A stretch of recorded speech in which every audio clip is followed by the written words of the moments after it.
사실 목사님 말씀하신 것처럼 제가 안 하려고 했는데 뭐 시키는데 해야 되지 어떡하겠습니까? 저도 여러분들처럼 간증 듣는 게 좋지 간증하는 게 힘듭니다. 그래서 결국은 누군가는 해야 되겠죠. 그래서 여러분 저처럼 이렇게 듣고 싶은 분들을 위해서 간증하는 분들이 앞으로 더 많은 교회가 될 줄로 저는 믿습니다. 네, 이 마지막 30일을 김 지사님 좀 슬라이드를 띄워주시면 제가 목사님 말씀하신 것처럼 이 책을 읽으면서 제가 책을 읽는 과정 중에 깨닫게 된 것이 모든 사람은 죽습니다. 그래서 우리는 죽기 때문에 살아야 한다는 얘기입니다. 죽을 우리이기 때문에 어떻게 살아야 할 것인가가 이 책이 우리에게 말하는 역설인 것 같습니다. 저도 이제 구역장을 하고 있으니까 우리 구역 식구들에게 이 책을 계속 읽으라고 해야 되지 않습니까? 그리고 일주일에 한 번씩 일주일간 은혜 받은 것, 묵상한 것들을 서로 나누기 위해서 올려야 되는 이런 과정을 생각해 보니까 이게 한 30개의 챕터가 되는데 내용이 굉장히 많아요. 책을 읽고 하는 게 저도 굉장히 힘들어요. 저 위에 그 사진 잘 보이실지 모르겠는데 저에게는 이 30일 보내는 게 사실 전투였습니다. 뭐 성경도 펼쳐져 있고 30일 이것도 읽어야 되고 커피도 한 잔 마셔야 되고 뭐 이리저리 하다가 어쨌든 저도 이렇게 시간을 보내면서 이 30일을 지났습니다. 집사님 다음 슬라이드 한번 보여주시겠습니까? 첫 번째 이 책에서 질문하는 게 그겁니다. 언제 태어났느냐? 그 태어난 해가 있고 그리고 어느 날 우리가 세상을 떠나는 해가 있고 그 사이에 저는 까만 줄 하나가 있는 게 있다는 이게 우리 인생이라는 겁니다. 그래서 출생 B와 죽음 D 사이에 우리 인생은 선택하는 뭐 B, C, D가 인생이다. 이런 뭐 영어 말장난하는 듯한 표현을 하는 분들도 있지만 실제로 우리 인생은 이 안에 있는 것 밖에 우리가 살아가는 동안은 볼 수가 없습니다. 그래서 이렇게 인생을 우리가 보아서는 어떻게 될 것인가 하는 것이 있었고 저도 역시 이제 집사님도 말씀하신 것처럼 제가 한 서너 번 정말 죽을 뻔한 고비를 넘었습니다. 그런데도 불구하고 30일 남았다는 이게 저한테 전혀 실감이 사실 안 와서왔습니다. 그러다 보니까 이 30일 하는 게 그만큼 힘들었는데 다음 슬라이드 한번 보여주시겠습니까? 이 부분을 좀 생각해 보면서 실제로 이 30일 남았다. 앞으로 제가 우리 모두가 다 죽게 될 것이다 하는 것을 어디서 좀 정확하게 생각을 해보게 되었느냐 하면 이제 제가 다녀온 그 선교사 묘역 두 군데가 있습니다.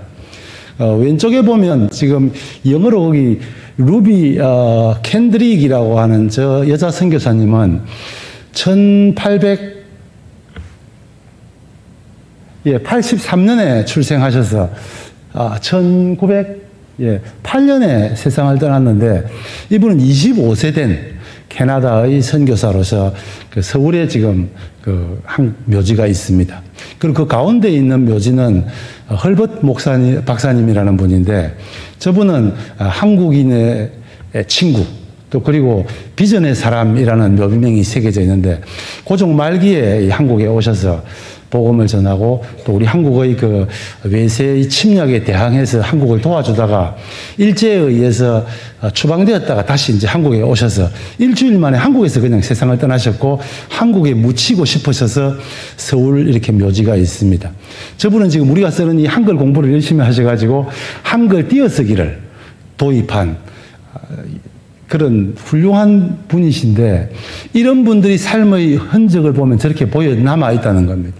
그리고 이제 광주에 가면 선교사 묘역이 또 이 서울에 있는 양화진 선교사 묘역보다는 좀 작지만 선교사에 한 50여 분 그리고 일제와 그 6.25 동란 때에 순교당한 약 800여 명의 그 순교자들의 유물들이 남아있고 그 묘역을 조성해 놓은 곳이 있습니다. 그래서 이렇게 저기 가보면 우리 유진벨 선교사님도 이 조선 백성들에게는 정말 복음에는 아무런 소망이 없다 하는 것을 자기 아버지에게 선교 편지를 쓰면서 남겨둔 곳입니다. 그래서 훨씬 더 우리의 삶이 이렇게 죽는 것이 실제이구나 하는 것을 깨닫는데 저도 이제 제가 다녀왔던 이런 선교사 묘역을 생각하면서 이 30일 이 공부를 진행하게 되었습니다. 참고로 서울은 잘 아시는 대로 양화진에 있고, 그 광주는 그 양림산이라고 하는 곳이 있습니다. 그게 사실 굉장히 좋은 선교 유적지니까 혹시 기회가 되면 가시면 한번 많은 도움이 될 것 같습니다. 그래서 이 책을 이제 목사님과 함께 얘기를 하다가 사실 저도 읽어내는 게 힘들고 어려웠고 우리 성도님들도 그렇게 쉬운 일은 아닐 거다는 생각을 했습니다. 그리고 내용도 너무 많아가지고 이거 전체를 다 꿰어내는 것도 어렵겠다 해서 책을 보면 전체적으로 책은 한 4단락 정도로 나누어져 있습니다. 보시다시피 이제 한 주간 첫 번째 보면 우리가 무엇을 하면서 영혼을 남길 수 있는 것을 하고 살 수 있는가, 그 문제를 얘기해서 우리가 꿈을 가지고 살아야 한다. 그것이 영원토록 남을 수 있는 꿈을 가지고 우리가 살고 있는가에 대한 진지한 질문을 하고 있습니다. 그래서 그렇게 살기 위해서 열정으로 살고, 두 번째는 두려움 없이 사랑하고, 또 겸손히 배우며 담대히 이 믿음의 여정을 떠나자라고 제안하는 이 4개의 과정 안에서 우리의 삶을 좀 재설정해 볼 필요가 있겠다는 것 때문에 이제 구역 식구들과 함께 이것들 쭉 나누어 왔습니다. 근데 그걸 다 말씀드릴 수는 없고 저는 그냥 2개 부분에서 생각했던 부분들을 한번 말씀드려 보겠습니다. 저는 이제 이 영혼을 위해서 살아가야 할 제 삶의 목표가 무엇인가 하는 문제를 생각하면서 오래전부터 좀 생각해 오던 로마서 1장에 나오는 복음의 빚진 자의 삶이라는 것을 생각하고 있었습니다. 전에는 복음의 빚진 자 이러면 이건 목사님이나 선교사님들 하는 거 내하고 관계없이 넘어가고 이렇게 주로 생각을 해왔었습니다.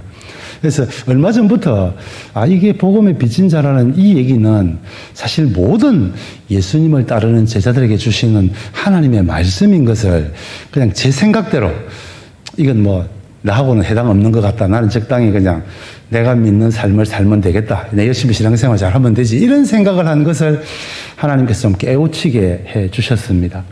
그래서 이 복음의 빚진 자의 삶이라는 것이 우리가 한 달란트를 받은, 사실 예수님이 주시는 그 한 달란트라는 것이 그 당시에는 누구도 받을 수 없었고 누구도 그런 걸 줄 수 없었던 새로운 삶의 패턴을 예수님께서 우리에게 보여주시고 그런 예수님의 마음을 닮은 삶을 살아야 한다는 것을 깨닫게 해주셔서 그 부분과 제가 복음의 빚진 자의 삶을 제 삶 가운데 연결시켜야 할 필요가 있다는 생각을 했습니다. 그래서 저는 이것이 무슨 거창한 것이 아니라 성경의 전체 구약 성경의 맨 마지막 결론 부분이 말라기라고 하는 성경에 나오는 대로 하나님께서는 굉장히 이스라엘 백성과 맺은 언약에 대해서 안타까워하시면서 레위와 내가 맺은 언약을 너희가 깨뜨렸다라고 합니다. 구약 성경 전체가 레위와 맺은 하나님의 언약, 거룩한 백성 하나님의 나는 너희의 하나님이 되고 너희는 내 백성이 되리라고 하는 하나님의 언약을 깨뜨렸다는 것에 큰 하나님은 마음 아파하시면서 그 말라기 2장 15절에 보면은 여호와는 영이 유효하실지라도 하나만 짓지 아니하셨느냐. 이 하나를 지은 것은 경건한 자손을 얻고자 하는 하나님의 마음이셨다. 그래서 저의 삶이, 저 자신의 가정이 이런 경건한 자손을 세우는 하나님과 레위가 맺은 언약을 온전히 세우는 가정이 되어야 하겠다. 이것이 제가 정말 복음의 빚진 자의 삶, 이 일을 위해서 사실은 예수님이 오셨지, 이 세상 선교 전체 구원 이런 놔두고 먼저 그 일을 하기 전에 제가 먼저 이런 복음의 빚진 자의 삶을 우리 가정 안에서 세워야 하겠다 하는 것입니다. 지금 이제 권사님이 조금 전에 말씀하신 그 불뚝성질 가진 그분이 여기도 있습니다. 아내의 마음을 편하게 해주지 못하는 착하지 못한 남편입니다. 그리고 자녀들에게도 역시 마찬가지로 얘기하면 자녀들이 아버지 그게 꼭 감지를 일입니까? 이렇게 우리도 똑같은 문제를 갖고 씨름합니다. 그래서 그 문제 가운데에 우리 가정 가운데에서 내가 이들의 남편으로서 또 부모 아버지로서 또 저들은 제 아내로서 자녀들로서 하나님이 원하는 이런 복음의 빚진 자의 삶이 되어지면 그것이 교회 안에서 혹은 구역 식구들 간에도 실제적으로 전달이 될 수 있다는 것을 깨닫게 되었습니다. 그래서 교회 와서 무엇을 하기 전에 집안 청소부터 제대로 되어야 된다는 것처럼 저희 집안 식구들끼리 먼저 이런 부분에 있어서 제대로 된 삶을 살아내고 있는가. 그래서 이번 그 부분을 제가 살아가기로 목표를 하면서 정확하게 이 책 지적하는 한 부분이 93페이지에 보면은 이 인생이 달려가는 데 있어서 잘못된 연료를 채우면 엔진이 망가지게 된다는 것입니다.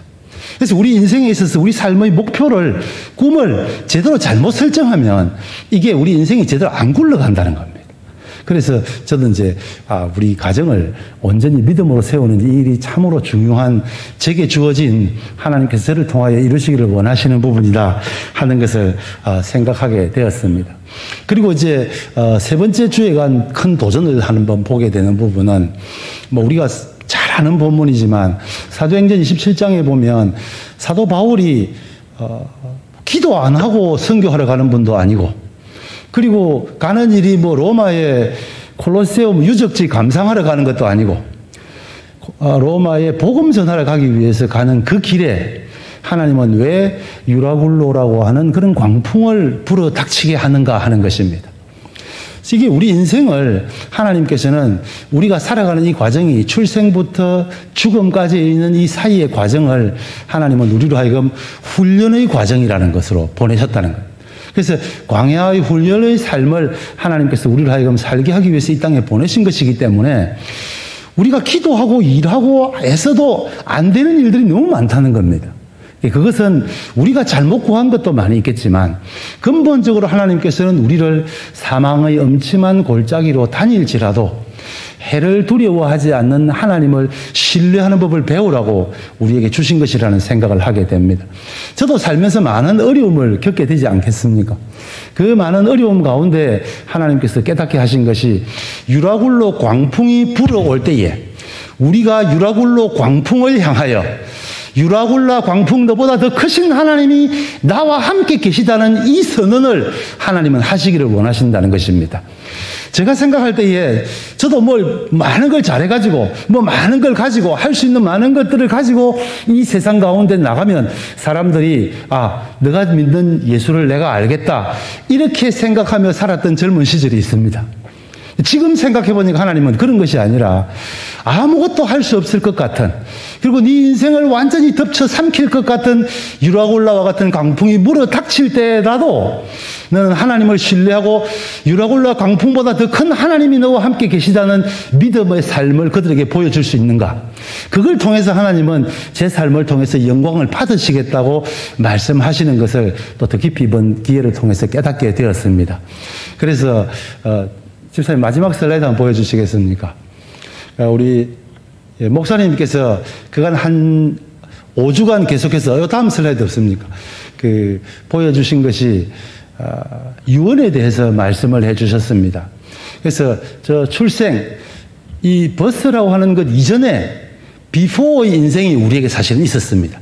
에덴 동산에서 살고 있던 비포. 그리고 죽음, 데스 이후에 데스티니라고 하는 우리 인생의 새로운 운명이 열리게 된다는 겁니다. 그래서 우리의 삶은 사실 지금 보이는 저 인생 안에만 우리의 삶이 보이지만 우리 지금 보이는 인생 앞에 에덴 동산에서의 우리의 삶이 있었고 앞으로 우리가 들어갈 새 예루살렘의 삶이 있다는 것을 이 30일 과제를 통해서 깨닫게 되었습니다. 그래서 우리는 어떤 운명인가 하면 목사님께서 맨 첫 주에 얘기하셨던 사도 바울의 유언을 통해서 이 말씀을 좀 더 생각해 보면 좋을 것 같습니다. 이제 이 사도 바울에게도 의의 면류관이 예비되었습니다. 또한 주의 나타나심을 사모하는 모든 자들에게도 이 의의 면류관이 예비된 건 이 인생의 죽음을 통과한 이후에 우리가 받아보아야 될 것입니다. 그런데 지금 우리가 이 세상에 살면서 우리가 지금 겪어야 될 현실은 그 앞에 디모데후서 4장 5절 6절에 그 말씀이 나와 있습니다. 너는 고난을 받는 전도자의 삶을 살아야 한다. 우리의 삶이 그런 거죠. 우리가 가정에서 생활하는 것들이나 모든 삶이 이런 고난을 받는 전도자의 삶을 살고 그리고 관제와 같이 부음이 되고, 이 말은 번제가 마지막 그 불이 잘 안 타고 꺼져가려고 할 때에 포도주를 부어서 그 번제를 완전히 태우려고 하는 것처럼 우리의 삶을 위협하는 모든 여건들 가운데서도 우리가 믿음으로 반응할 것을 요구한다 하는 뜻에서 우리의 인생의 실제의 삶은 앞으로 보이지 않는 의의 면류관을 받기까지 저런 고난의 삶을 살아야 된다는 것입니다. 그래서 우리가 이 세상에 사는 동안 믿음에 이르는 삶을 살면 하나님께서는 우리의 삶을 이 30일 과정을 마친 이후에 하나님의 영광으로 우리를 하나님의 그 영광에 이르게 하는 하나님의 은혜를 우리 모두가 경험하게 될 것이다 하는 것을 이번 이 30일 과제를 통해서 좀 더 깊이 깨닫게 되었습니다. 그래서 특별히 또 목사님께서 저를 간증하라고 하시는 것이 제게도 또 정리를 하는 데 많은 도움이 되었습니다. 우리 모든 성도님들이 이런 하나님의 은혜를 더 깊이 누리는, 그래서 우리 대한교회가 하나님께서 우리에게 맡기신 사명대로 달려가는 그런 믿음의 교회 공동체가 되었으면 좋겠습니다. 감사합니다.